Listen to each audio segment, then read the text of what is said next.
no.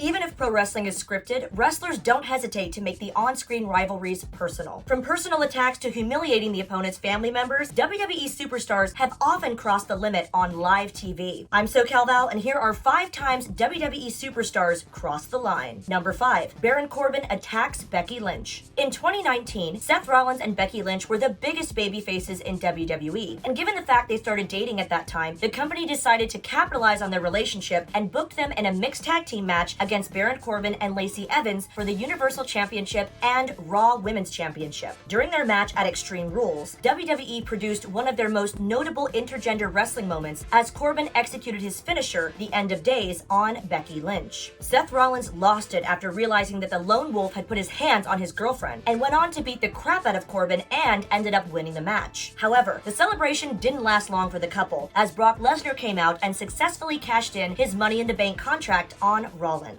In the meantime, Corbin received a lot of hate from the fans for attacking the man. He revealed that he even received death threats after hitting Becky with the End of Days. Number 4, Samoa Joe invades AJ Styles' house. Samoa Joe might not have won the big one in WWE, but he had a notable run in the company. In 2018, he was going after the phenomenal one for the WWE Championship, and the fans knew that they were about to witness an extremely intense feud like the ones they witnessed in TNA. Joe began playing mind games on Styles, increased his personal attacks on Styles and his family as the rivalry grew. During their SummerSlam match, he got up on the commentator's desk and said something incredibly offensive. He told Styles' daughter that after Styles loses the match, he will be her new daddy. Styles was infuriated by Joe's remarks and beat him mercilessly with steel chairs. However, following that attack, Joe broke into Styles' home during an episode of SmackDown, while AJ stood defenseless in the ring, pleading with Joe to stay outside. When Joe entered the house, Styles' reaction swiftly changed from rage to absolute dread. One of the best rivalries of WWE in 2018, indeed. Number 3, Randy Orton's comment on Eddie Guerrero. Eddie Guerrero's passing is still one of the saddest things in wrestling history, and it had a significant impact on his closest friends, including Rey Mysterio. WWE, on the other hand, capitalized on this by giving Mysterio a huge push and giving him a Royal Rumble victory in 2006. After his win,